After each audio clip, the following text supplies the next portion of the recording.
All right, welcome back to the Morning Update Show. I'm your co-host Omari Salisbury, and today I have two very special guests with us in the building. We have Rick Williams and Jay Hollingsworth. Welcome. How are you? Nice to be here. Thank you for asking. Historic day. Yeah, good to have you. So, Rick, it's we're going into almost 10 years, a decade. Since your brother, John T. Williams, was killed by the Seattle Police Department. It's been quite a journey over those last 10 years. Maybe you can kind of tell us a little bit about what you've been doing. Well, for one, I keep myself busy carving. Second, I do what I can to get involved in some of these marches. I get into it now because I'm hearing the words peace, and I'm hearing thoughts that him and I said along. Take back our streets and home. That's what brought me uptown there. I'm moved by it. I said up there multiple times that even my brother John would be proud to see how Seattle got up and marched in peace. That this Sunday will be 10 years that Ian Burke gunned my brother down, and we got a lot of grief because I said peace. I said peace to honor who my brother was, not by feeding the system, because that's where their money rolls in, because more of us would have got hurt. I did something my grandfather said, be a warrior without violence, to step into this, and this Sunday will be 10 years, and I'm still saying peace, still walking with purpose. Talk with Jay when I can about things that's in my head. For one, when companies out to write about it, they say 7 minutes or 7 whatever, which is a lie. It was actually 4.7 seconds when they gunned him down. And how you colorize the words on there. The autopsy paperwork I have, it says he was shot in the back, not on his right side. And I find their system full of lies, that anybody with common sense, if you got a strong mind, watch the video, what they did to him that day, and for him and I to stand together. And we as people made a difference, to watch you all do the same thing. And I look at history like you did, what I was saying earlier, and I remember those days. And well, if you don't mind, there's a lot of people. Seattle's changed in the last 10 years. A lot of new people here. A lot of people might not know the story. But I want your permission.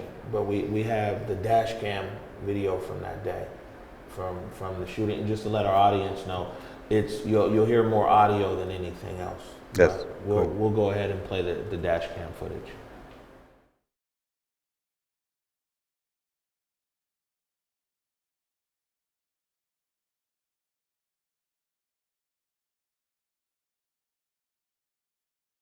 So you should have some adults there. I think it'd be kind of fun for Rick being, put the knife down. New to this thing. Put the knife down.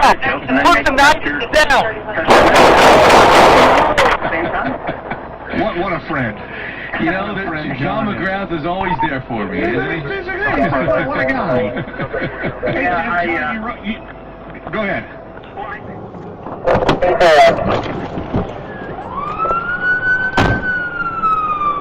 214 is under control. Okay, bud? It is under control and fires en route. Anybody else? 5-4 drivers. Have units slow down, please. Hey. Under control, volume higher, units slow down. Hello, what's the board? How well? Okay, good. You, hold on, guys. Sit over here. Get single file. Walk together, all right? He's the designated shooter. He's already shot him. Man, I'm sorry. I apologize for playing part of that tape there, but I think that it's important. But it's the truth. People know what's occurred. And you were saying that while the tape was playing, you were saying that one of the things that bothered you the most. Yes, that before he yelled out the words, hey, and if you look at it closely, the gun was already in hand and cocked, and gave him 4.7 seconds and took his life. And as his partner showed up, what seriously hurts my mind and heart is the words they choose to say, good job, Ian. A limited haunts me, 10 years of this. You were saying something, Jay? I asked him, the other officer asked Ian if he was okay. Like, of course he's okay, he had the gun, right? They always bring superior force to these, so they got, the outcome is always in their favor. So. What was the process like of trying to get through an inquest and things like that, and learn more about the case? And did you guys file anything else against the city around the case? Well, to start with, when you get in a position like this, you're going to hear them. You as a citizen don't have the right. They work for you. You're told what to say, how to think, how to talk. That's bullshit. I mean, baloney. Okay. It was hell going through it, you know. And at the third day of the inquest, I questioned why are you doing this. Rick, none of us done this before. No one's ever stood up to us before. You know, I thought, what do you have me to take a knee? You murdered my brother, and this man is trying to defend himself. I want people to understand it was a human being that Mr. Burke took. You know, you want to teach me hate and anger. That's not going to happen. The man murdered him, and he used his badge. You know, and then we get into the inquest, how they train you to see from their point of view where you and I don't have a right. Till now, we helped change that. Right. Yeah, we have new laws in place. we got the consent decree. Was part of 34 organizations that filed a claim with the U.S. Attorney's Office, and they came to investigate. It took 2 years for that investigation to happen, but they did find the police routinely use excessive force. And the other interesting thing about what they uncovered is 33 to 44 officers were 85% responsible for those uses of force. So there was a group within the police force that have used excessive force routinely. So, if I could say something to this here, that I got hired to help change the laws, and I sat with Mr. Taylor and others to give us citizens a right to say something to the juror or anybody that's up there that's on trial. That's a step step for us that we as people can do now, instead of always their direction. Now the people are getting more rights. And that was with the inquest process with King County, Dow Constantine, which, as you know, is still not updated now. Yeah, it's bottleneck right now. Yeah. I think it's going to take the legislature and the state to make a permanent change there. Right. And we got another video here from the Seattle channel. It's a profile that they did on you. I was surprised because I saw you. Well, I saw you there in the chop, but then I come to find out you were holding circles and doing all kinds of things. We'll play this video here and we'll come back to it.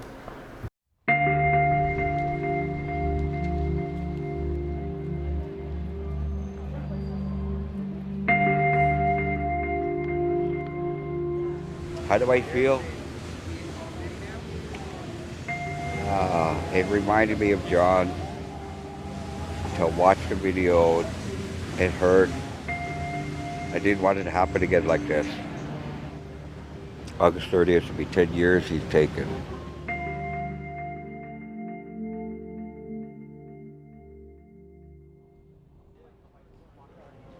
I mean, I'm honored to people. There's a lot of people that care what happened to John, and to see me out and about every day. I don't know how I'm doing it. I really don't. I know I have to come out and carve somewhere. 3.5 years ago, I almost died from not eating because of this. How can you keep turning a blind eye? I can't. I've been watching 10 years and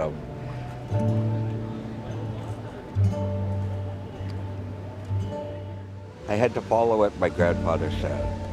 Can you be a warrior without violence? I'm here about action. I'm here with my heart. I'm here with my soul.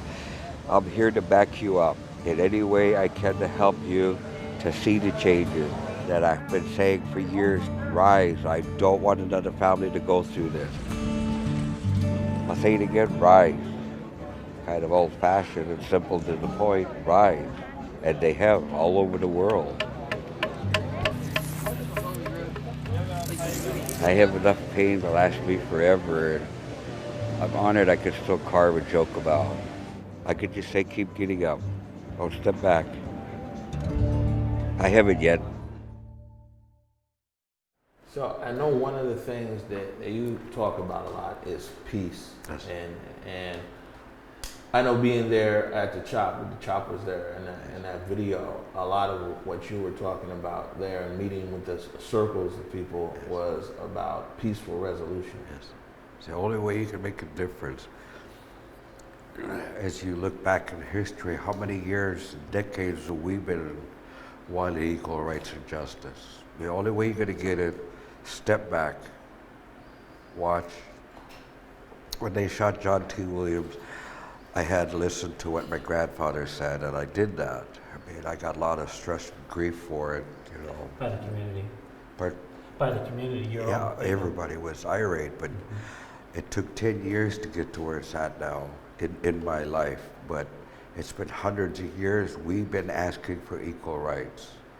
And to outthink it by sitting on the turtle, that I stuck with that. I'll still say, right to the end of my days, I'm going to say peace, because they're raking in the money while we're suffering, we're hurt. Let them play games. They've been pushing and trying to intimidate me or scare me, which won't work. We came together as a community. If you watch the honor show at the end, you'll see what they said can't be done. We as people in Seattle did. No one's ever carried a totem before. No one's ever stood up a totem before in Seattle in the last 70 years.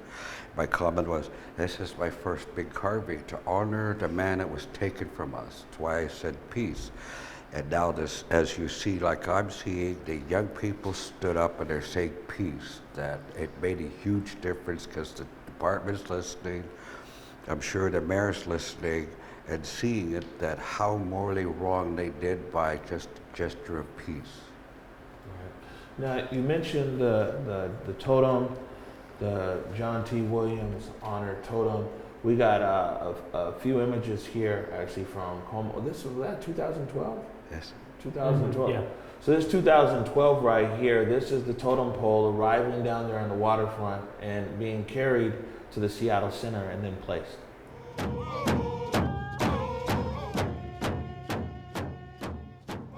1, 2, 3. Okay, straight forward and walk. Well, such a relief to see it actually going to go where we'd like it. I saw that when you put a request out for the people to come, they'll be here. And what I saw this morning, I'm barely out of bed and I saw people coming in. I could feel them here. I could feel them walking with me. It's an honor, you know, to give something like this to what they took from us. There is peace.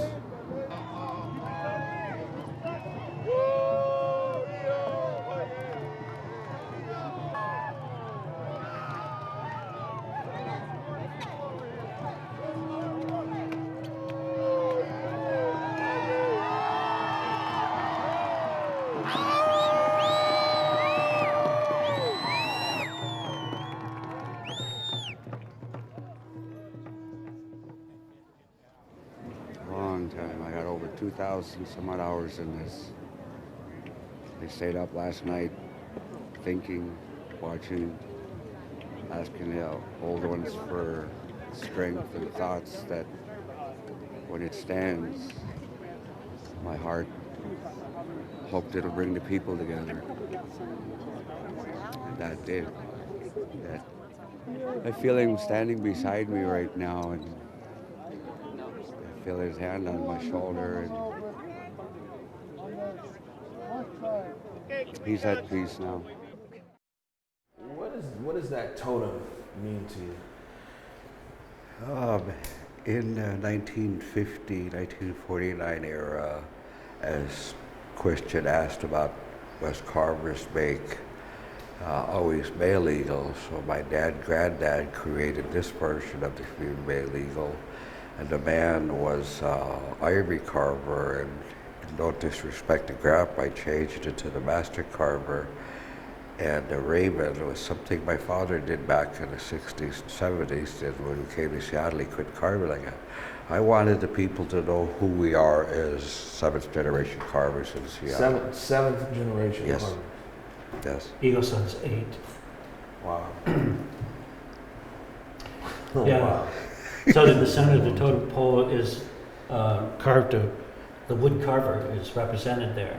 And he's holding on to a totem pole, which is salmon and kingfisher. And that was what John T. kid Rick is John T's graduation pole. Because at, 12. He presented it to his grandfather. He's carving that well.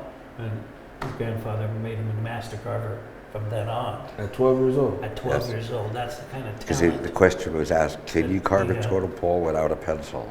So that was John's first design out of his head. So you don't draw on the wood. Wow. So tell us about the event on Sunday. So Well, we're gathering folks who have lost loved ones to police violence. A few of them are going to speak. We're still working on who all is going to be there. We wanted somebody from Stony Chiefstick family in Polsbo, young man who was killed by a police officer a year ago, 3rd of July. We'll hear from Fred, I don't think Thomas, his wife's name is Thomas, Annalise Thomas. Yes. The Lacey family who lost their son through sniper fire, holding on to his boy. That was amazing, tragic. So I bring them up, and they've formed an organization called Next Steps. So they're working with those of us who've been part of I-940, Decolonize Washington, all of that circle that we've all participated in, because they're the ones that won. They went to court, and 3 officers were charged and fined and have huge penalties to pay that family for the loss of their son. And instead of settling out of court, they went for the Gusco. They took the chance of losing in court, but they won. The biggest settlement in Washington State. Yeah. So it'll be it's at the Seattle Center on Sunday at what time? We're going from 1 to 4. From 1 to 4. Is it a rally there at the center, or is it also a march? Yeah, well, we're going to rally first at the center, and then this new group called Black Indigenous Coalition came right. It was out of the CHOP protests. Want to continue their work, and somebody contacted me and said this was going to happen. They were going to do a march. I said, well, let's try and work together. Let's try and mentor this youthful organization and see what they could do, because we're old. He's 65. I'm his junior by 7 months. He's the youngster. And so yeah, we're gonna have drum circles. We'll have speeches. We'll have singing, drum singings. Have a friend who's going to read a poem that he wrote September after John T. was shot. That's not cool at all. 2010. Yeah. So. All right, good stuff. So before we get out of here, final question, and I'll start with you first, Jay, and then you, Rick. What do you want people to remember about John T. Williams?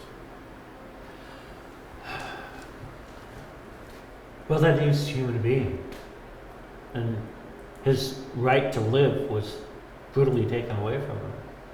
And we have to find a way to move past that fear that the police officers have, because that's their primary defense. They all learned that one in basic training for police officers. But they do exhibit fear.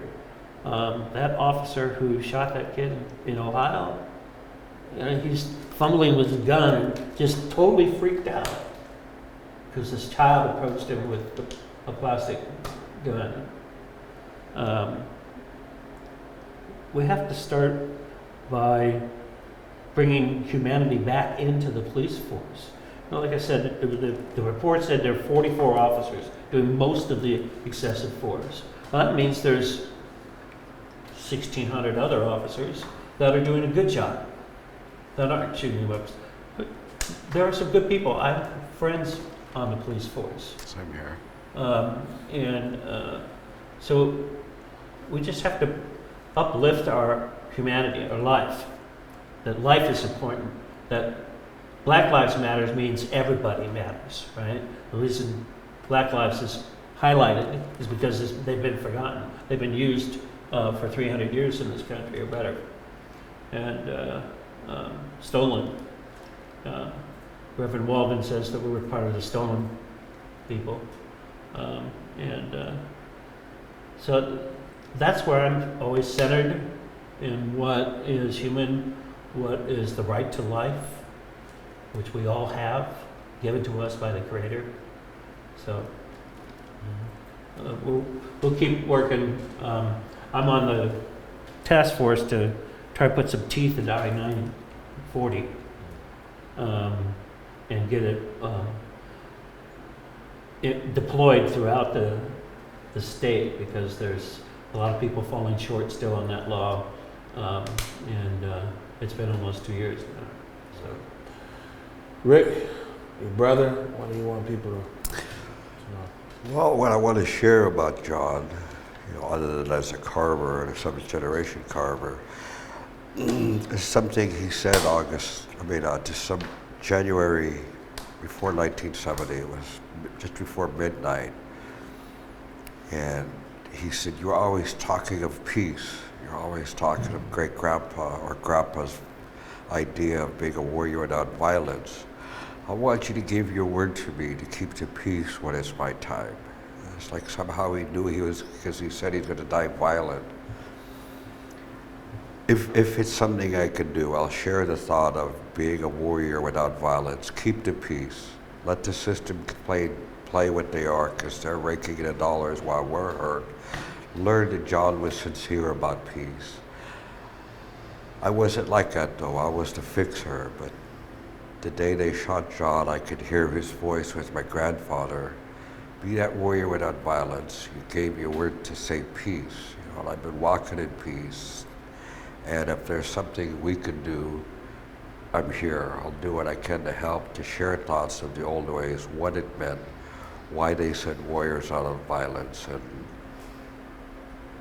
that he was quite a carver. He was the best carving partner I ever sat with, because the people out there got pictures of us. They always thought we were racing, and we weren't. It was just an honor to sit someone that knows what they're doing as a carver. There it is. Jay Hollingsworth, man, Rick Williams, thank you so much for joining me today, and sharing this. I know it can be emotional, everything else, in this sharing this 10-year journey, and your efforts to continue to honor John T. Williams. Come up Sunday. Yeah, well, of course. Bring your cameras. So we'll be there with the cameras. No, don't worry, we'll be there. We're gonna take a short break right now. When we come back, the Morning Update show continues.